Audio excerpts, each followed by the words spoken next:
What's going on, guys? Aaron here again. This is going to be part 2 of the cordage making process for making a 2-ply spliced string, and I'm using manila fiber.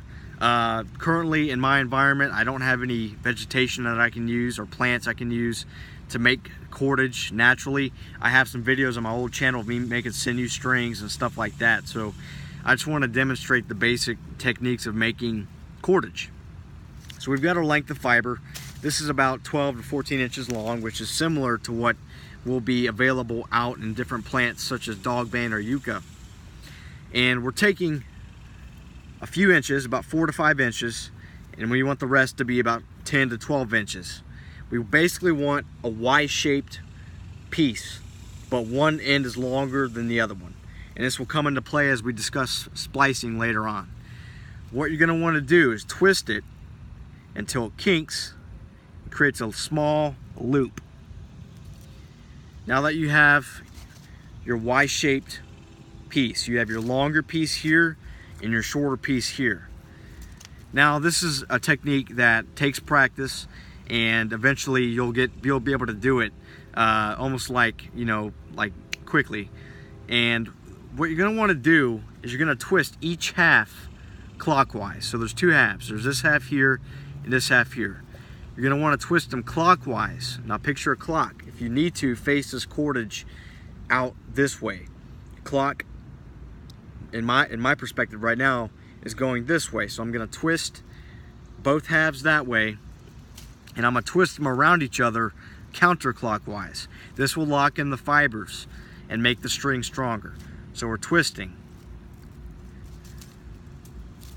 We're pinching with our left hand. If you're a right-hand person, you're pinching with your right hand. And we have that Y shape, that V-shaped piece. And we're twisting each half clockwise and then twisting them around each other counterclockwise. And as you can see, it's locking in the fibers. The fibers are locked in tightly. So this is the most I can do for you. You're gonna have to learn how to practice this technique, but for the long run, once you start practicing this technique, you'll be able to make cordage on the fly. I've even got to a point where I make 6 to 8 pound test line cordage from toilet paper that I practice on. So now we're twisting clockwise each half and counterclockwise around each other. So once we get to the short end of the Y, and I'll show you guys again, we have our cordage material here, our short end, and we have our long end of fibers. Once we get to about 2 to 3 inches at the Y, we're going to want to spread the fibers out like a broom, imagine a broom. So we've got the long piece here, we've got our cordage that's been made, and we've got the broom shaped fibers that are spread out.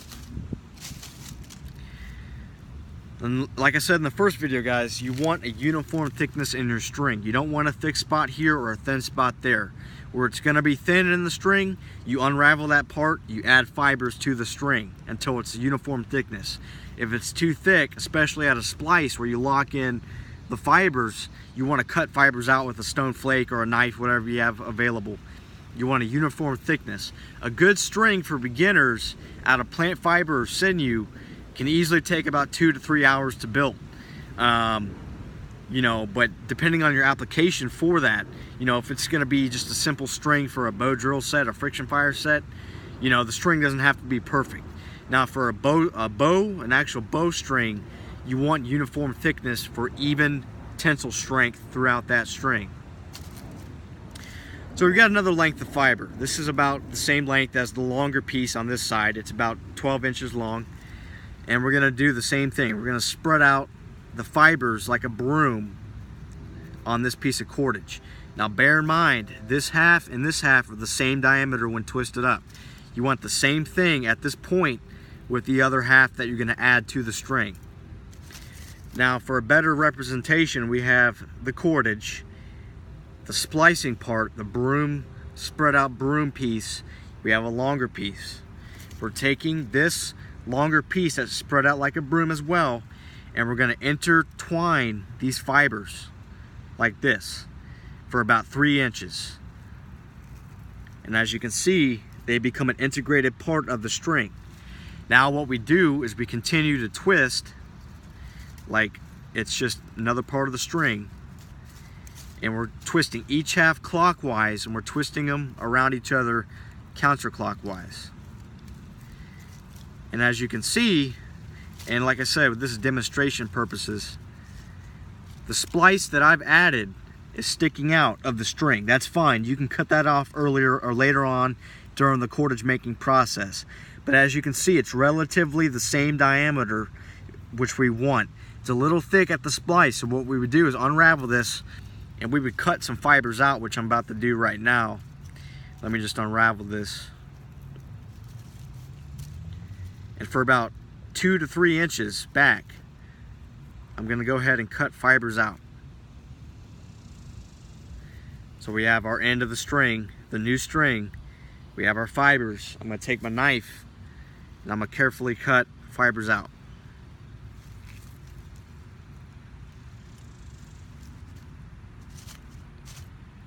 So now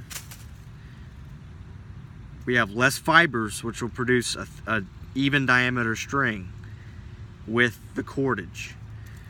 So again, so you get it in your head, we have our cordage that's been twisted up, we have our longer length, and we have our short piece that we need to broom out like a broom. And then we're going to add the other length of fiber for about 2-3 inches. You want it to overlap.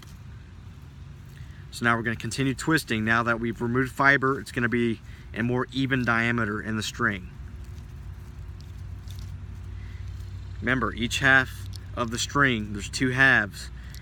We're twisting them clockwise and we're twisting them around each other counterclockwise.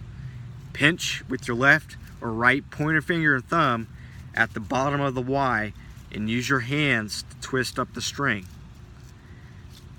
So we're going to continue twisting until we get past the splice. And the splice is the part of the new string we're making where the 2 fiber bundles joined up. And hopefully I'm explaining this as best as I can is what I'm doing. So hopefully you guys will understand. And this just takes practice. You know, like I said, it took me about 6 months to a year to learn how to make good cordage that I can use for bowstrings and fish line and stuff like that. Now it is important to note that plant fibers are less affected by moisture.